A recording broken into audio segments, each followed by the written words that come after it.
Ace Frehley was halfway through his guitar solo when he noticed her in the front row, an elderly woman sitting perfectly still while everyone around her was screaming and raising their fists in the air. Her weathered hands clutched a faded Kiss poster from 1977, and tears were streaming down her face under the arena lights.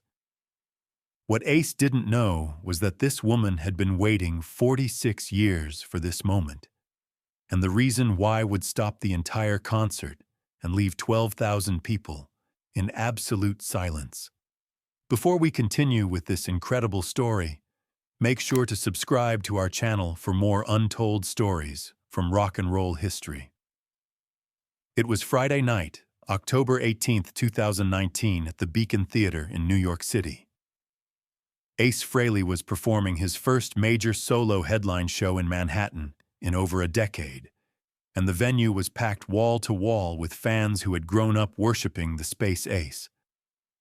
The setlist was a perfect blend of Kiss classics and Ace's solo material, songs like Shock Me, Rocket Ride, and New York Groove that had defined an entire generation's relationship with rock music. The energy in that historic theater was electric, with fans ranging from teenagers who'd discovered Ace through their parents' record collections to gray-haired veterans who'd been there since the beginning, since those legendary nights at the Fillmore East in 1973. Ace was in remarkable form that evening, his Les Paul Custom singing through the Marshall stacks with that signature tone that had inspired countless guitarists over 5 decades. He was joking with the crowd between songs, telling stories about the old days with Kiss, about recording sessions that went until dawn, about the madness and the magic of the 70s when rock and roll felt like it could change the world. The audience was eating it up, laughing at his self-deprecating humor, cheering at every familiar riff. But Ace's attention kept drifting back to that elderly woman in the front row, Section A, Seat 7. She wasn't moving like the others. She wasn't screaming or dancing. She was just sitting there, absolutely still, with tears running down her face and that old poster pressed against her chest, like it was the most precious thing in the world. Her name was Margaret Sullivan, and at 80 years old, she was probably the oldest person in the Beacon Theater that night. Sitting beside her was her granddaughter Rachel, who had paid nearly $800 for those front row seats because she understood just how much this concert meant to her grandmother. Margaret had been diagnosed with stage 4 lung cancer 9 months earlier, despite never smoking a single cigarette in her entire life. The doctors had given her less than a year, maybe 14 months if the experimental treatments worked. Rachel had asked her grandmother what she wanted to do with the time she had left, expecting to hear about trips to Ireland where the family had come from, or visits to grandchildren scattered across the country. Instead, Margaret had said something that surprised everyone. She wanted to see Ace Frehley play guitar one more time before she died. The request seemed strange to some family members who didn't understand Margaret's connection to rock music. This quiet Catholic grandmother who went to church every Sunday and baked cookies for the neighborhood kids. But Rachel understood. She'd grown up listening to her grandmother's stories about the music that had saved her life in 1977, about a guitar player in silver makeup who'd given her a reason to keep living when everything else had fallen apart. Margaret had been clutching that same poster since they'd arrived at the venue 3 hours before doors opened, waiting in line with fans half a century younger, refusing to let Rachel carry it because she needed to hold it herself, needed to feel the worn paper that she'd kept preserved in plastic for 42 years. Ace was introducing his next song, some story about writing it in a hotel room in Tokyo in 1981, when something made him stop mid-sentence. His eyes landed on Margaret again, and this time he really saw her. He saw the intensity of emotion on her weathered face, saw the way her hands were shaking as she held that poster, saw the tears catching the stage lights. There was something about this woman that cut through all the noise and chaos of the concert, something that made Ace forget about the set list and the schedule and everything else. Maybe it was the way she was looking at him, not with the wild-eyed excitement of younger fans, but with something deeper, something that looked almost like gratitude mixed with grief. Ace set his guitar on its stand and walked to the edge of the stage, directly in front of where Margaret was sitting. The band, sensing something unusual was happening, let the last notes fade away. The crowd noise began to drop as people realized Ace wasn't following the script.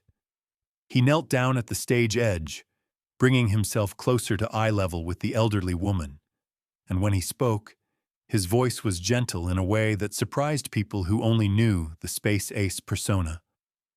"Hey there," Ace said, his words picked up by the microphone and echoing through the theater. "I can see you're emotional down there. Are you okay?"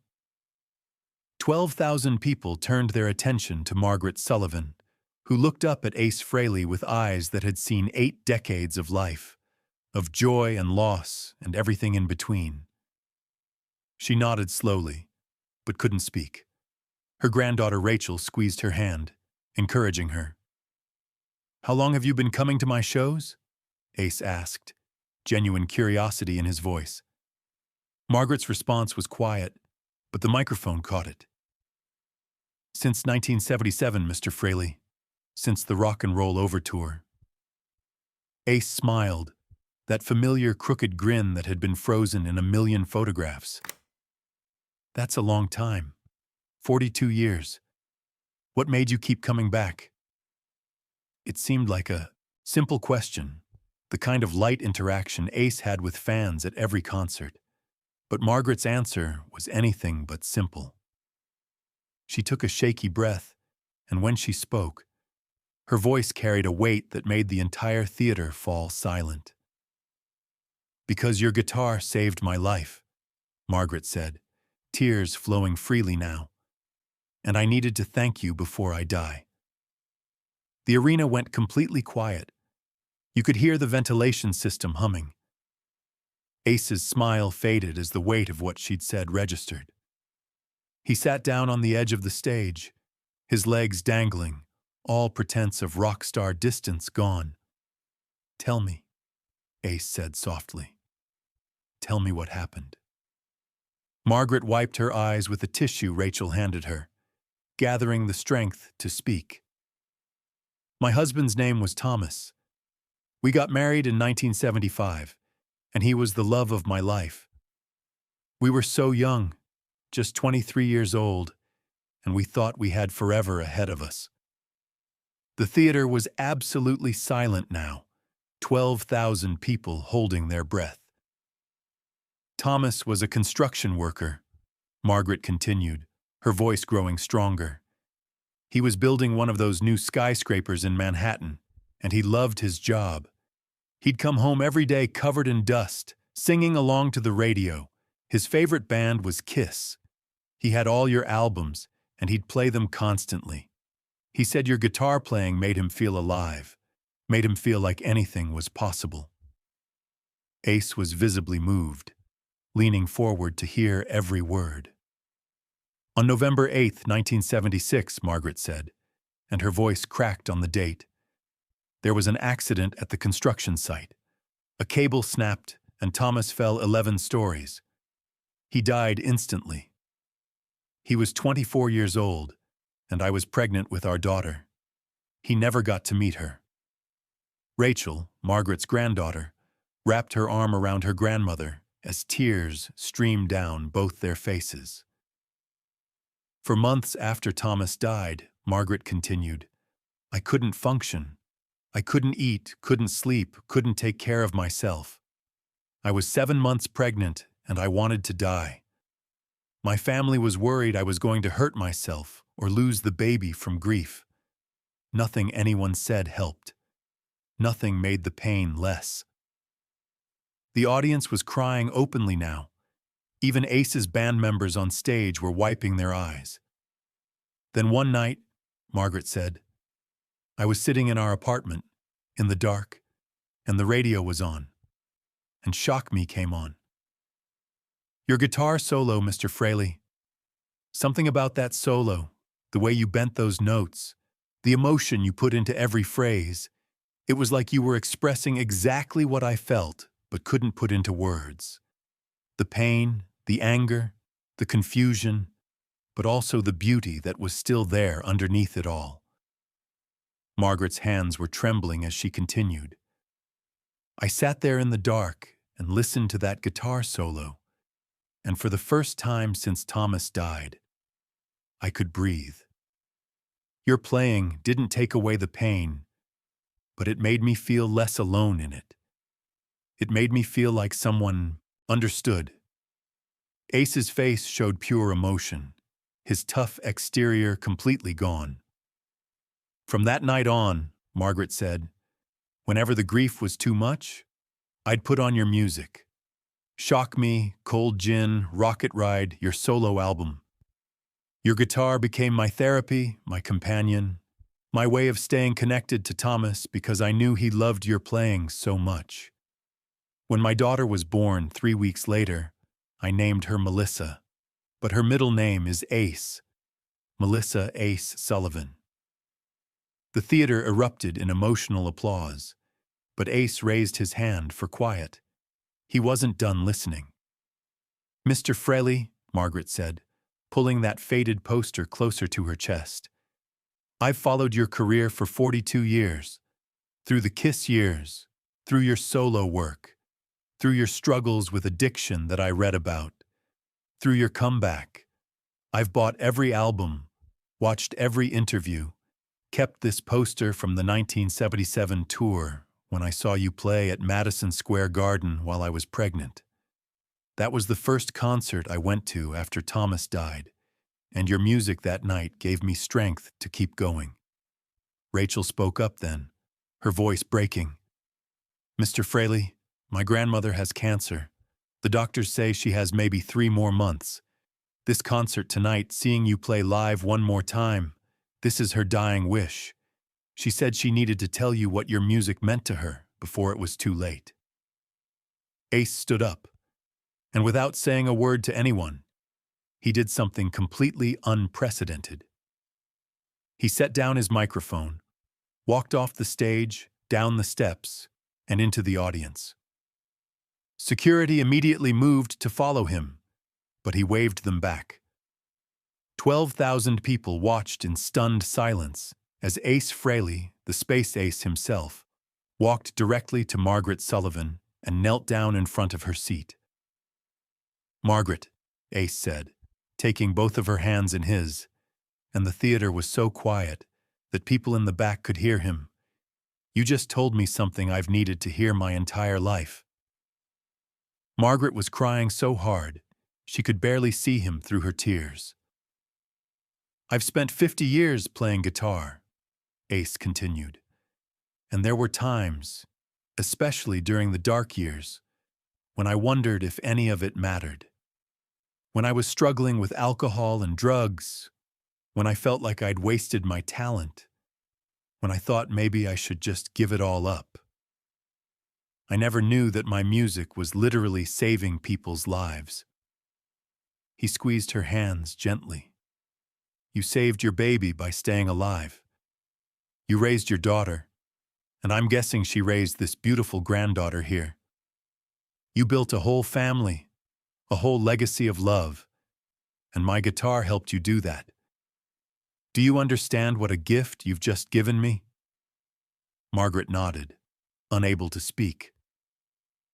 I want to play something for you, Ace said. And I want you to close your eyes and think about Thomas, and know that he's here with you right now, and he's proud of you for being so strong. Ace stood up, and instead of going back to the stage, he turned to someone in the audience. Hey, brother, can I borrow your guitar for a minute? A fan 3 rows back who'd brought an acoustic guitar to the show practically threw it at him. What happened next would become legendary in rock and roll history. Ace Frehley, standing in the middle of the audience at the Beacon Theater, played an acoustic version of Shock Me right there on the floor, surrounded by fans, playing directly to an 80-year-old widow who'd been keeping herself alive with his music for 42 years. There was no amplification except what the stage microphones could pick up. No effects, no distortion, just the pure sound of Ace's fingers on steel strings, and somehow it was more powerful than any arena show he'd ever played. As Ace played, Margaret closed her eyes, and a peaceful expression crossed her face. For a moment, she wasn't in the Beacon Theater in 2019. She was back in 1977, 7 months pregnant, sitting in Madison Square Garden next to an empty seat where Thomas should have been, hearing this solo for the first time and realizing she was going to survive. The notes Ace played seemed to carry all the grief and hope and love and loss of 4 decades. Every string bent a prayer. Every sustained note a promise that pain doesn't last forever, even though love does. When Ace finished playing, he handed the guitar back to its owner and returned to Margaret. He reached into his pocket and pulled out one of his signature guitar picks, the ones with his name and the lightning bolts. "This is for Thomas," he said, pressing it into her palm. "You keep this and you remember that his love for you never died. It just found a new voice through my guitar." Then Ace did something else. He took off the silver-studded wristband he'd been wearing, the one he'd had since the Anomaly tour in 2009, and fastened it around Margaret's wrist. "You wear this," he said, "and you remember that you're a survivor. You're stronger than any of us up on that stage." Ace climbed back on stage, but he wasn't done. He turned to the audience with tears visible in his eyes, something most fans had never seen before. "Ladies and gentlemen," Ace said, his voice rough with emotion, "I've been playing guitar for 50 years. I've played stadiums, arenas, clubs, festivals. I've recorded with legends. I've had hit songs. I've made money and lost money and made it again. But tonight, Margaret just taught me what it's really all about." The audience waited, absolutely silent. "Music isn't about fame or money, or even being good at your instrument," Ace continued. "It's about connection. It's about one human being saying to another, through notes instead of words, 'I understand your pain, and you're not alone in it.' Margaret used my guitar to stay alive long enough to bring her daughter into the world, and that daughter grew up to have children of her own. My music didn't just save one life. It created an entire family tree of people who wouldn't exist if those notes hadn't given Margaret a reason to keep breathing." The audience erupted in applause that lasted nearly 10 minutes. People weren't just clapping, they were standing, crying, holding each other. And then something spontaneous and beautiful happened. Throughout the theater, people began standing up and shouting their own stories. "Your music got me through my divorce," one man called out. "I was going to kill myself in 1985, a woman yelled. "But I put on your album and I couldn't do it." "My brother died in Iraq," another voice cried. "Your guitar was the only thing that made sense after that."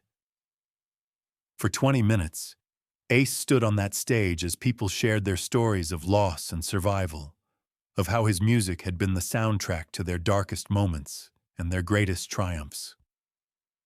It was like the entire theater had become a church, with 12,000 people giving testimony about the power of 6 strings and an amplifier to keep the human spirit alive.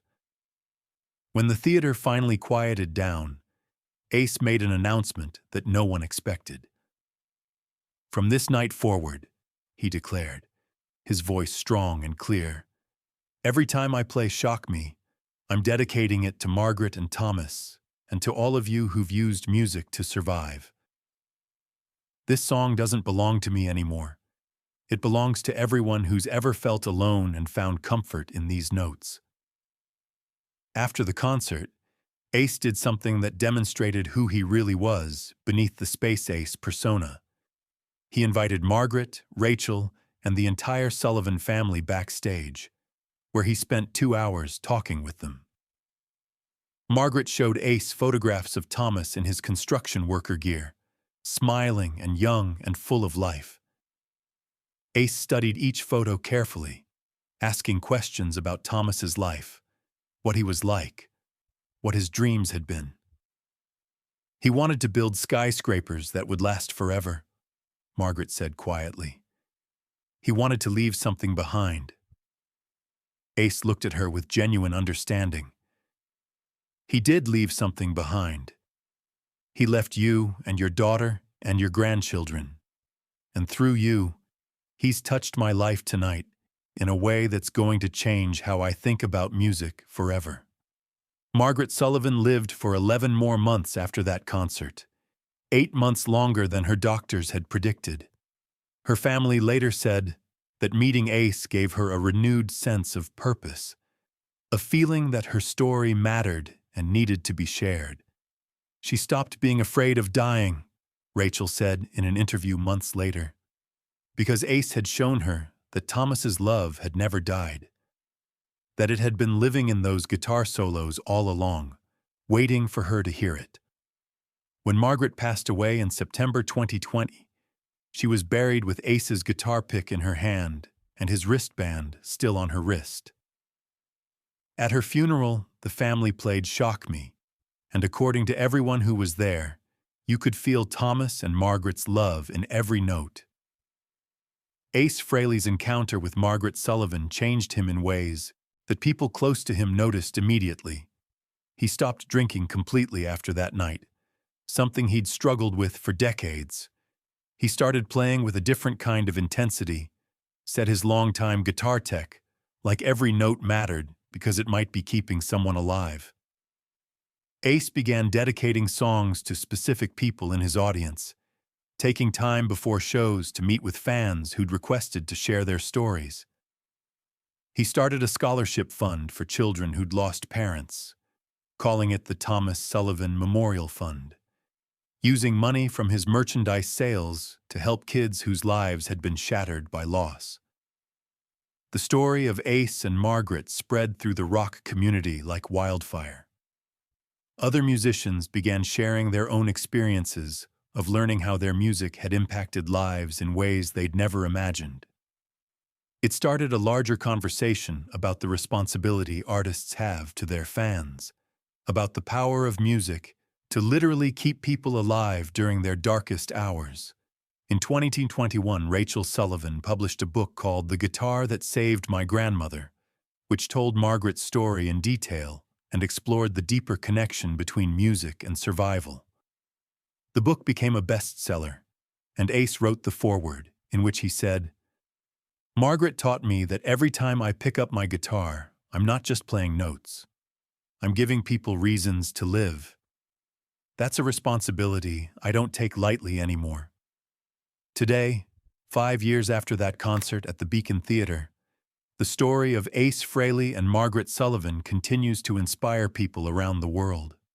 It's been featured in documentaries about the healing power of music, in therapy programs that use rock and roll to help people process grief, in support groups for widows and widowers who are struggling to find reasons to keep going. The lesson isn't complicated, but it's profound. Sometimes the most powerful thing we can do is simply ask someone about their story and truly listen to their answer. Ace asked Margaret a simple question: "How long have you been coming to my shows?" And her answer revealed that he'd been helping her stay alive for 42 years without even knowing it.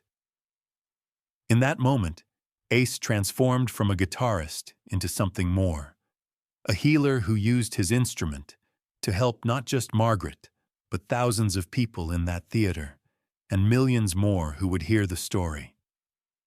Because the truth is that music is never just entertainment. It's a lifeline for people who are drowning in grief. It's a voice for emotions too big for words. It's a bridge between the living and the dead, a way to keep love alive long after loss. Margaret Sullivan went to that concert hoping to thank the guitarist whose music had kept her alive.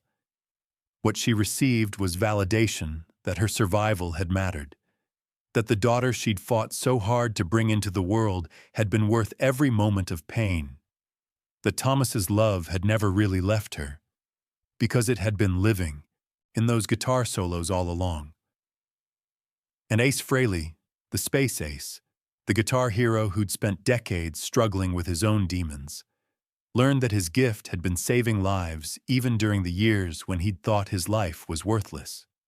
He learned that every note matters, that music is bigger than the person playing it, that 6 strings and an amplifier can quite literally be the difference between life and death. The most beautiful part of this story is that it's still happening. Every night that Ace Frehley plays Shock Me, he's playing it for Margaret and Thomas. And somewhere in every audience there's probably another person like Margaret, someone who's using those notes to survive another day, another week, another year. Someone who's staying alive because a guitar is speaking to them in a language that goes deeper than words. If this incredible story of survival, love, and the healing power of rock and roll touched your heart, make sure to subscribe and share this video. Let us know in the comments if you've ever experienced music that kept you alive during dark times, or if you've had a chance to thank an artist who saved your life. And remember, if you're struggling right now, if you're in pain and you don't know how you're going to make it through, put on the music that speaks to you. Let those notes remind you that you're not alone, that someone out there understands, that survival is possible even when it doesn't feel like it. Because sometimes, all it takes is 3 minutes and 30 seconds of guitar to give someone a reason to live. And sometimes, if we're very lucky, we get to find out that the music we love has been loving us back all along.